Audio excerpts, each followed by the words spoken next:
14 WILI and 95.3 FM presents Hometown Threads, a closer look at our community and the people that make it go. Every week, you'll hear uplifting stories from our local businesses and our neighbors. Now, here's our host for Hometown Threads, Keith C. Rice. All right, here we go. Another edition of Hometown Threads on 14 WILI and 95.3 FM and Willimantic Today Facebook. Hello to RJ and the crew. Thanks for having us on. And every Wednesday at 4 is when you can catch it on Willimantic Today Facebook. And, of course, Matt Rupar behind the scenes here at WILI. The second ever edition, week number 2. And it's all about brew. Well, pretty much. We got a brewmaster, a former Cupid in the studio, Willie Brew's own David Wallner.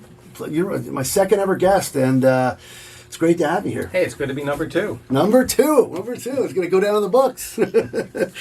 All right, so for those of you who are new and not familiar with this show, I'll give you a quick premise, what it's about, what you can expect every Tuesday from 5:05 to 5:30 on WILI and Wednesdays on Willimantic Today Facebook. Hometown Threads is basically we bring in local business owners, community members that have got a great story to tell. I just think over my time here at WILI throughout the years, I've been able to connect and develop relationships with Dave. I guess I can call Dave a friend, right? Yes, why not? And just the backstories and how some of these businesses started is just, to me, it's extremely fascinating. And I just think our community needs to be aware. I think these stories need to be shared for those of you who haven't heard maybe how Willie Brew started. And that's what we're going to do today.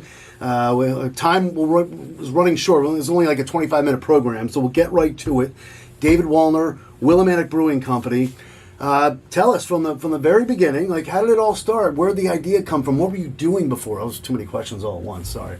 Well, it's good to be here, Keith. Thank you very much. Glad to be number 2, as I said. So back when I was going to UConn, I was at the main campus, and I was a photography major / I wanted to go into pre-med, so biomedical, anthropology. I kind of basically created my own major. But I started home brewing back then in 1980, and I got my supplies from Champlain's General Store up in Eagleville, and they had an annual homebrew competition. So a buddy of mine were making some beer, and we brought it to their house. It was in the fall, and I'm watching them, pop open the beer, and I know it's mine because I never took the labels off the bottles. They were Molson bottles. And I see them pour it in the glass, and it's got a nice head, and I'm like, yeah, this is good. And they bring it up to their mouths, and they're sniffing, and they're tasting, and they're taking their little notes. And pretty much it was not good. It was kind of cidery, but I had kind of followed the directions that were on the can, because that's kind of what was back there. You had canned extracts. So they told me, what I could do to improve, and then the next 3 years, I won their homebrew competitions, and I had the bug to be like, I don't know what I want to do. I love learning things. I had like 3 minors and 2 majors. I just had such a good time in college, but I really didn't have direction.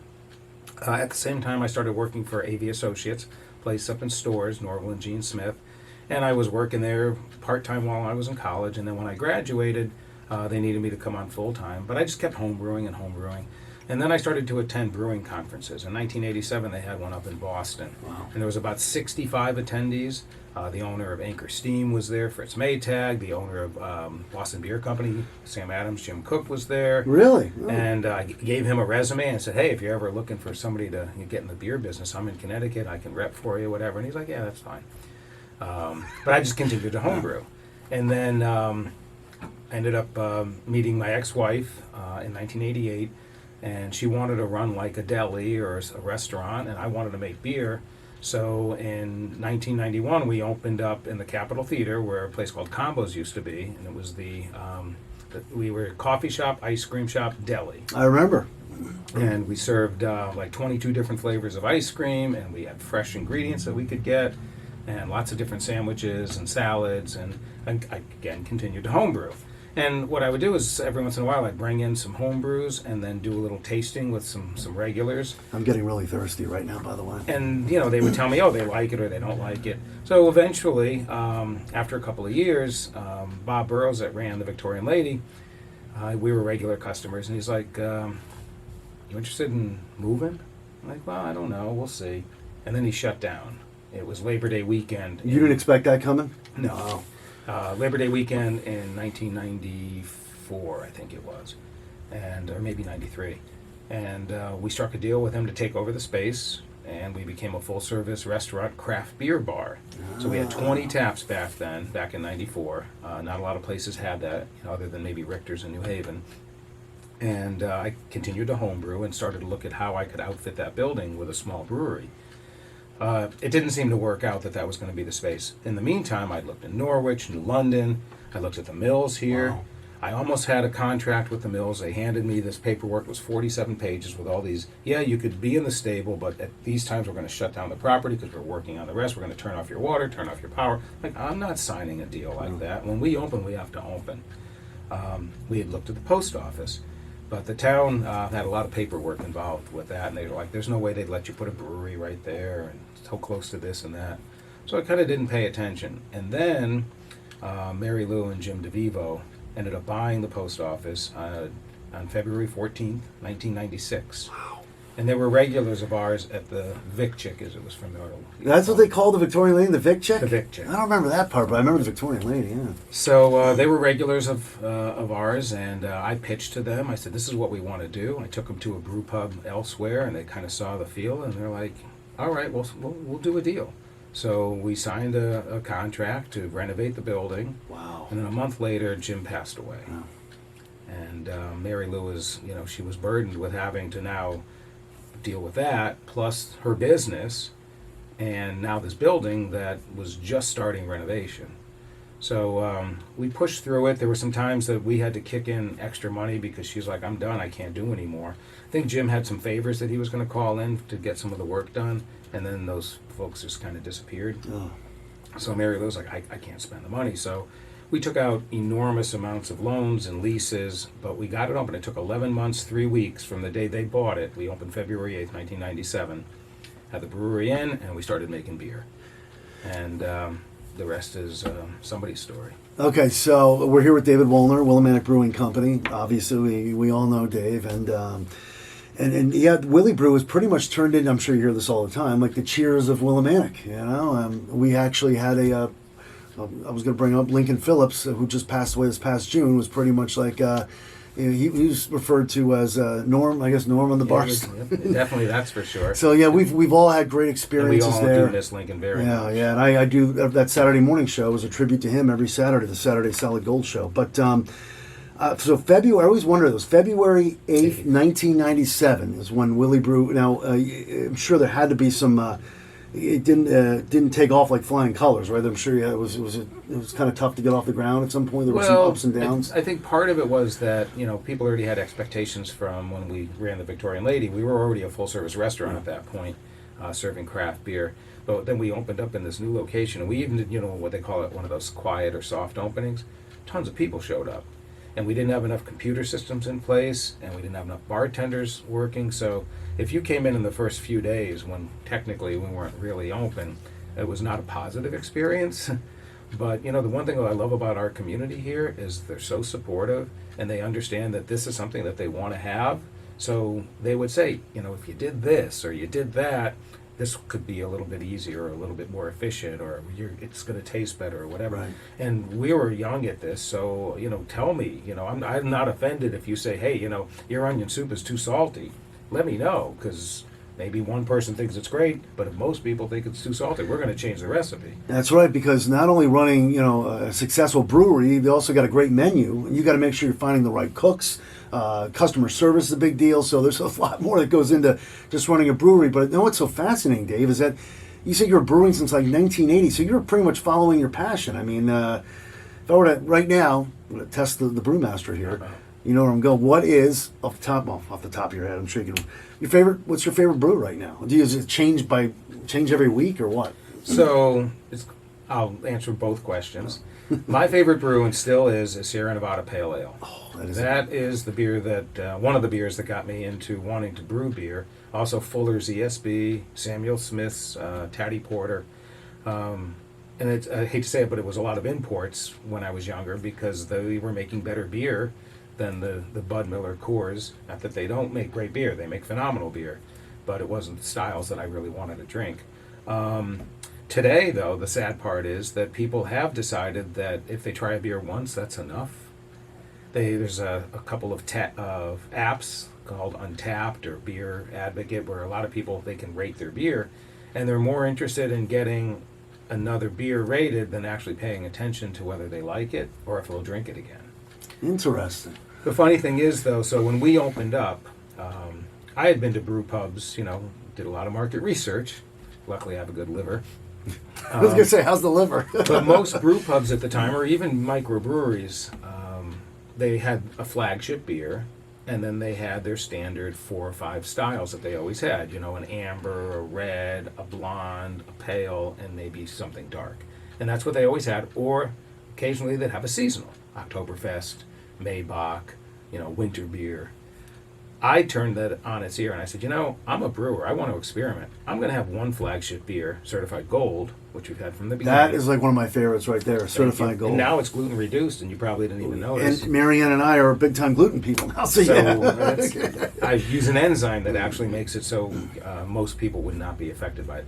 But I've always said, I want to make this IPA, so I'm going to learn what these hops taste like by making a beer predominantly with those hops. Or I want to see what these colored malts will do, so I'm going to make a red ale and see if I added a little bit of this and a little bit of that.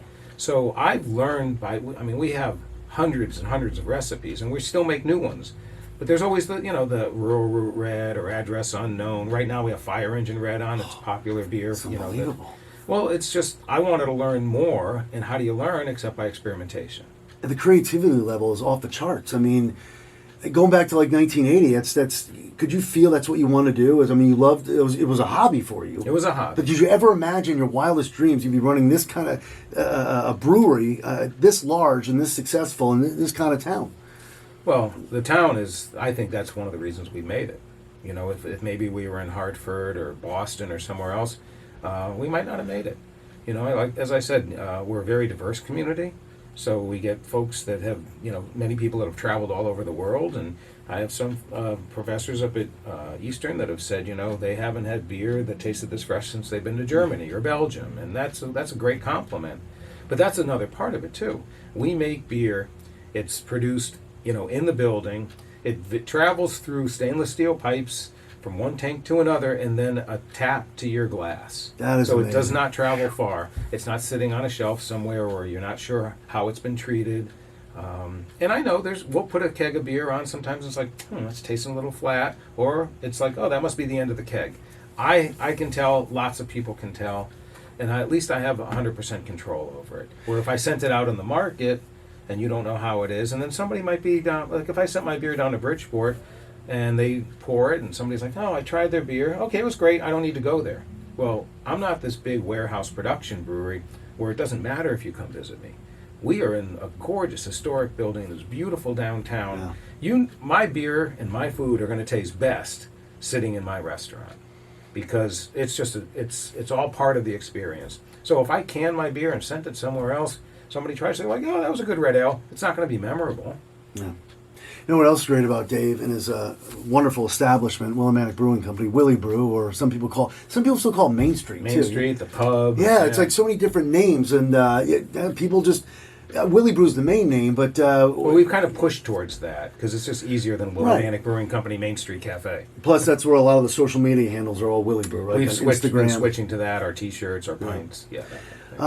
Let's see. There's Dave, along with doing the brewing, and I always see him helping out. He's going from table to table. He chats with his customers, and it's such a comfortable environment. You got the dining room. I just DJ'd there for the first time. I always wondered when you were going to. Yeah, we did the Halloween party. I always wondered if Dave was going to ever ask me to DJ. In the Halloween event. I thought you just started DJing. So it's like this show. Well, I only did it twice. Well, here's the thing. I've been doing radio for over 30 years, but I have done the mobile DJ stuff on the side. And then Marianne a year goes, why don't you make this a business on the side? I'm like, all right, I kind of want to do it for fun. But no, it's really...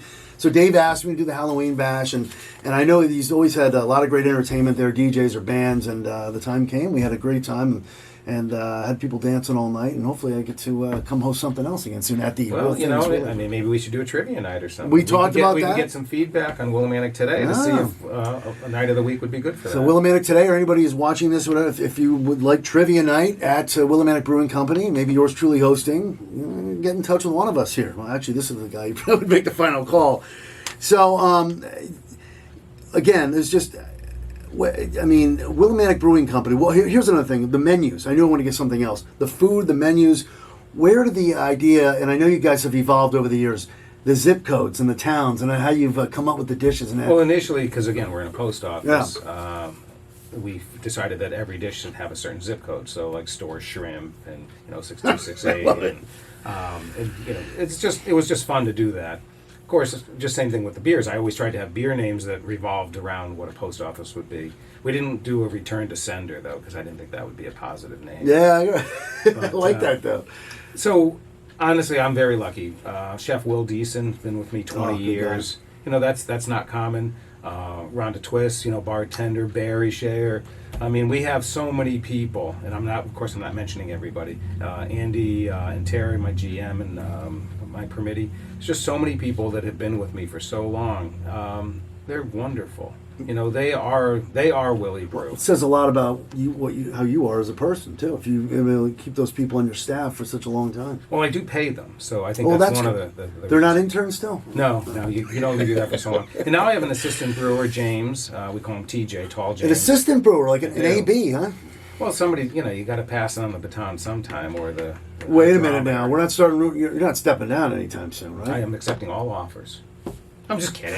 Wait a minute. Talking about breaking news on this show. No way. No, he's not going anywhere. No, of course not. You're a former 2016 Cupid here, right? Are you ever former? Well, no. You're always a Cupid. I'm sorry. Yeah, because I'm thinking that's right. You'll always be a Cupid. All right. If there's one person, I know you've already probably named a whole bunch. But if there's one person in this whole journey that you owe a lot to, or you'd like to shout out to, I know there's a bunch of people you've already shouted out to a bunch, but if there's that one main person that has really played a huge role in this whole journey, who would that be off the top of your head? You would throw me a question like that. Come on, I can't give you layups the whole time. Oh, Keith. I'm sorry to say it's not you. I honestly can't name anybody. If I was going to name anybody, it would be my late brother, Alan. When I was going to UConn, and before I knew about Champlain's General Store, I looked in the back of a magazine, and there was a place called Beer House International, and they sold homebrew kits. So I asked my dad if I could borrow his credit card, and he's like, "No, you can't make good beer. It's never going to work out. That's foolish. It's just a waste of money." But my brother let me use his credit card. And again, this goes back to 1980. Wow. And I ordered a kit, and came in the mail, and I started homebrewing, and the beers that I first brought for that homebrew competition were made from that kit. But the sad part is, in July of 1996, he had gotten esophageal cancer. And he came up after the Boombox Parade. He missed the Boombox. It was pouring rain, 1996. Comes up, and I'm walking him through the pub, and I'm walking him through the dining room, showing him where the brewery's going to be. And he was going in for surgery like another 10 days after that. And he didn't make it through the end of the year. And I just wish that he had seen it, and because he believed in me. He's the one that got me into brewing. He got you into brewing. He lived in New York City after he got out of the Coast Guard, and he went to NYU, and I would take the train in. I was 14, 15, 16, 17 years old. And when I was like 17 or so, we'd go into New York, and he'd take me to some of the pubs, and some people would let me have a beer, and other ones wouldn't. Peculiar Pub in the Village. They had slate for tables, and we would do chalkboard like Hangman and Tic-Tac-Toe. I mean, these are phenomenal memories. But that's where I got to taste really good beer. 18, 19. So he planted the seed, pretty much. He did. He got me into beer. Yeah. Wow, that's not a bad thing to get into. But yeah, the Certified Gold is my personal favorite. So we have the commemorative IPA on tap right now, and that beer I brew every year. Initially, it was in his honor. Oh, yeah. Then when my mother passed, so now it's basically for all the loved ones. Lincoln's a perfect example. All the people that we've lost, that beer is just, you give a little toast. And that's great. It's got a bitter upfront taste because we're bitter that they're gone, but then it smooths out, and getting a little teary-eyed, but it's really about that. I mean, I've gotten so much back from people in this community, and even the beer community. I'm on the board of the Connecticut Brewers Guild. I was vice president for quite a few years. Finally, now there's a lot of breweries in the state. There's over 120. We have this new resurgence to try to get more input from all the breweries. It's tough. COVID was not good. A bunch of us drained our bank accounts. There's quite a few breweries that have closed, and we're a social place. And I'm concerned with the rise in gas prices and fuel prices that people are going to be like, I just filled up my tank for $1,000. I'm going to stay home. I can't go out. And, honestly, when you go out, you socialize and you see people, and then you get exchange of ideas. If you sit at home and just see what's going on the TV, you're not really seeing what's going on in the world. We're talking with Dave Woellner. We've got 5 minutes left. Thank you, Matt. There's so much more I could ask you, and thank you for sharing those personal stories with us. Just a tremendous story, and what a great job on your part there. I don't want to get into the whole COVID thing, so maybe we'll just move right past that, because let's face it, we all suffered with COVID in some shape or form. But exactly. I wanted to ask you, I guess maybe we'll close with 2 quick things. First of all, the connections you've made with other breweries. Are there a couple influential people in that regard who you connect with? Hey, what do you think of, get opinions? I'm sure all the brewers are bouncing ideas off each other. And then the other question is, where I want to get the ideas. Where do they come from with the floats for the Boombox Parade? It's Willie Brew, legendary floats for that Boombox Parade. So, well, let me address the floats. So again, I have terrific people that work with me. And Rhonda Twiss, she typically heads up the float committee, but then Tara Sherwood and Leslie, and now pretty much everybody and anybody lends a hand. John Lucky. It's a labor of love. I don't know what the theme is until it pulls up, except the 1 year I was on it, potentially 2 years. And I get tears in my eyes every time, because it's amazing what they do every year, a different theme every year. And they knock it out of the park. When they did the Americana theme with the American Gothic in the back and the eagle, and it's like, you should send that to the Smithsonian. I mean, it was just in all the little details. And nobody really has the time because it floats up the street. But when they park it in the lot after, and even then they've already had to take things off to get it into the lot. If you walk around and you see tiny little details, like when Margie, that used to be our bar manager, when she passed away, there was a tribute because she loved Wizard of Oz. So there's little pictures, and it's just, again, you get verklempt thinking about it. It's the best. It's amazing. It blows me away. And again, I'll say, the years I've known you, you could just tell what kind of person Dave Woellner is, and that's why you've had such a tremendous staff and people that care about you, because you care about them. And I can't do it on my own, and I don't want to. That's the thing. I'm lucky that I've been blessed with, so many great people to work with. Well, I'm hoping to join your staff as the new Trivia Night host. Just kidding. But I might get a shift beer. Shift, yeah. Hey, maybe we could tie in a trivia type beer. Right? If it actually takes off, you could. But anyway, it's just so many great stories. We can go on and on. I could spend at least a couple hours with Dave Woellner from Willie Brew, and it's just a great place to eat, to dine, and enjoy brew. And I think I do your commercial once in a while. A growler too, right? Like when I say, have you ever heard it? Yeah, Don't lie, have you heard it? No, I've heard it. I always wonder if Dave hears that, if he likes when I go, a bite and a brew and a growler too. Probably rolls his eyes. And now we do cans to go. Yes, that's right. Oh yeah, we got Black Friday coming. Are there any specials? We got a beer dinner coming up on Tuesday, December 13th. We haven't done one really since COVID, so it's 5 courses, $65 per person plus tax and tips, limited seating. But Chef Will's put together a great menu. I've got some interesting beers that we're going to be putting out for it. Yes, of course, we're open other than on Thanksgiving. We're still not open on Mondays, I'm sorry to say, but otherwise Tuesday through Sunday. Come in. We always got daily specials going on, new beers, great cocktails, and we also, we serve non-alcoholic things too. Great. I want to make sure we get some of the stuff they're pushing in there too. It's very important. So our guest on the second ever edition of Hometown Threads has been the one and only Dave Woellner. David, doesn't matter, right? You go by David because the id is more powerful in me. I like not that. Just a Dave. Like King David. Id. Well, I think I was named after him. David Woellner from Willimantic Brewing Company. A bite, a brew, and a growler or can too. I was waiting to go growler too. Thank you so much, Dave. Thanks, Keith. This All was a right. lot of fun. Thank you so much. Hometown Threads, 14 WILI, 95.3 FM, Willimantic Today Facebook, and we'll see you next week. Cheers. And that concludes another edition of Hometown Threads. Got a story for Keith? Reach out to him on Facebook by searching Keith C. Rice or email him at krice@hallradio.net. Don't forget to tune in next week on 14 WILI and 95.3 FM, as well as the Willimantic Today page on Facebook.